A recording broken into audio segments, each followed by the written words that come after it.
सदगुरु संत समाज हमारे जीवन में ज्ञान का प्रकाश फैलाते, क्योंकि गुरु के ज्ञान के बिना जीव की मुक्ति नहीं। सदगुरु कबीर साहब का एक बहुत अच्छा साखी है। गुरु कुम्हार शिष कुंभ है, गड़ी गड़ी काढ़ा खोट, अंतर हाथ सहारा दे, बाहर मारे चोट। सदगुरु को यहाँ पर कुम्हार के रूप में प्रस्तुत किया गया है। आप लोग अच्छी तरह से जानते हैं कि कुम्हार घड़ा किस प्रकार से बनाता है। बड़ा मेहनत करता है, मिट्टी लाता है, उसकी कुटाई करता है, उसमें से कंकड़ पत्थर को बीनता है, उसको फिर मथता है, तब मिट्टी तैयार होता है। और उस मिट्टी से वो घड़ा हो या अन्य बर्तन हो वो बनाते हैं। अगर वो घड़ा बना रहा है तो अगर एक कण भी उस घड़े की मिट्टी में है तो समझ लो घड़ा ज्यादा दिन टिकेगा नहीं, क्योंकि कंकड़ अगर उसके भीतर में है तो उसमें पानी झरना शुरू हो जाए और उस कंकड़ को बीन करके निकाल देता है, अपना आंतरिक सहारा देता है और बाहर से ठोकाई भी करता है। अभी तो चाक आ गया है, पहले चाक नहीं होते थे, तो कुम्हार जो है हाथ का सहारा लेकर के वो घड़ा बनाते थे, ठोकते थे, मिट्टी को पतला करते थे, और जहां भी कंकड़ वगैरह दिखाई पड़ता था उनके हाथों में महसूस होता था, उसको निकाल लिया करते थे। लेकिन आज जो है वैसी स्थिति नहीं है, लेकिन फिर भी उनमें से कंकड़ पत्थर को बीन करके उसको बाहर कर देता है। सदगुरु संत समाज यही तो करते हैं, इसलिए गुरु कुम्हार है, गुरु यही करते हैं अपने शिष्य के लिए। तो यहां पर प्रस्तुत किया गया है गुरु को कुम्हार के रूप में। साहेब कहते हैं गुरु कुम्हार है और शिष्य कुंभ ने खड़ा, शिष्य घड़े के रूप में। शिष्य के जितने भी दुर्गुण हैं अपने ज्ञान के माध्यम से वो ठोकते रहते ताकि शिष्य जो है किसी प्रकार से गलत मार्ग में ना जाए। और शिष्य को भी बड़ा समझदार होनी चाहिए कि हम अपना जीवन को कैसे जी रहे हैं। अगर हमारा जीवन ठीक नहीं है तो हमारे जीवन में कभी सुख शांति नहीं आएगी।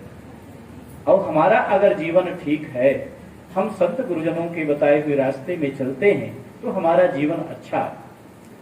क्योंकि संसार एक भ्रमों का संसार है, इसलिए सदगुरु कबीर साहब कहते हैं कि ये संसार एक भ्रम का बांधा है।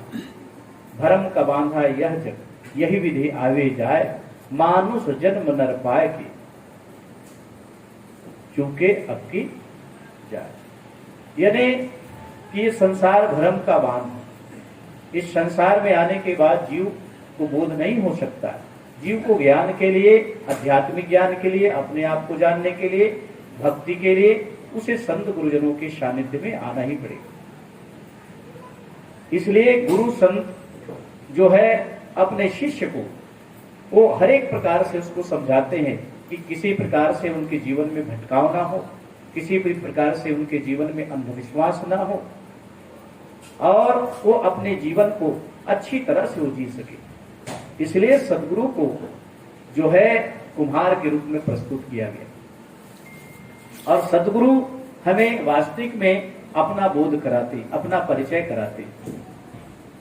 आज हम देखिए संसार में देवी देवताओं की बहुत ज्यादा उपासना करते हैं। आप लोग अपनी श्रद्धा के अनुसार करते, लेकिन यहाँ पर तो देवी देवताओं से भी बड़ा गुरु को माना गया है। अभी हमारे विधायक महोदय जी ने जो बात कहे, जो साखी कहे हैं, गुरु गोविंद दोनों खड़े काके लागू बाय, बलिहारी गुरु आपनो गोविंद दियो। इसमें गुरु बड़े हैं कि गोविंद बड़ा है? गुरु को बड़ा माना गया है, क्योंकि गुरु से ज्ञान की प्राप्ति होता है, गुरु से मोक्ष की प्राप्ति होता है, गुरु से सतपथ सतबोध की प्राप्ति होता है, गुरु से आप अपने जीवन के रहस्य को समझ सकते हैं। इसलिए गुरु गोविंद दोनों खड़े काके लागू पाए। और गुरु से ही तो गोविंद की उपाधि मिलती है। अब गुरु ना हो तो गोविंद की उपाधि कैसे मिलेगा? अब एक गुरु जो है हमें जो ऐसे जो है शिष्य को मोक्ष की रास्ता उन्होंने बता देते हैं, कुछ संसार में दुर्लभ। इसलिए सदगुरु संतों की महिमा अनंत, इसलिए कहा है गुरु की महिमा अनंत है, मुंह से कही न जाए। ये गुरु की महिमा तो बहुत है, इसकी महिमा कहीं नहीं जा सकती। तो सज्जनों, ये मानव जीवन हम सबको मिला है। अब इस मानव जीवन में जो है आत्म कल्याण के लिए हमें विचार करने की आवश्यकता है कि ये दुर्लभ मानव जीवन हम सबको मिला है। अब इस दुर्लभ मानव जीवन में सार यही तो है कि हम संत गुरुजनों के बताए हुए रास्ते में चलकर अपना जीवन को धन्य कर सकते। अन्य रास्ते बहुत हैं जिसमें केवल जीव के भटकाव के सिवा और कुछ भी नहीं। इसलिए कहा है देवी का मतलब क्या? जो दिव्य आचरण में चलने वाले। देवता का मतलब ये होता है जो जिनका आचरण पवित्र हो, जिनका रहनी पवित्र हो, उसको देवी देवता कहा जाता है। अब वो भी सदगुरु कबीर साहब के अनुसार जो है देवी देवता जो है जिनके संस्कार अच्छे हैं, जो सज्जन पुरुष है, उसी को देवी देवता कहा जाता है। और वो प्रत्यक्ष में है, आप सबके बीच में है कि जो सज्जन पुरुष है वही तो देवता है। इसलिए समस्त भ्रमों को दूर करके, समस्त भ्रमों से निकल करके हम स्वतंत्र रूप से विचार करें कि वास्तविक में हमें चाहिए क्या। ये जीवन मिला है तो चाहिए क्या? क्योंकि धन देखिए, धन की उपासना करने से धन नहीं मिलता है, परिश्रम करने से धन मिलेगा। जितना आप मेहनत करते हैं उतना धन मिलेगा।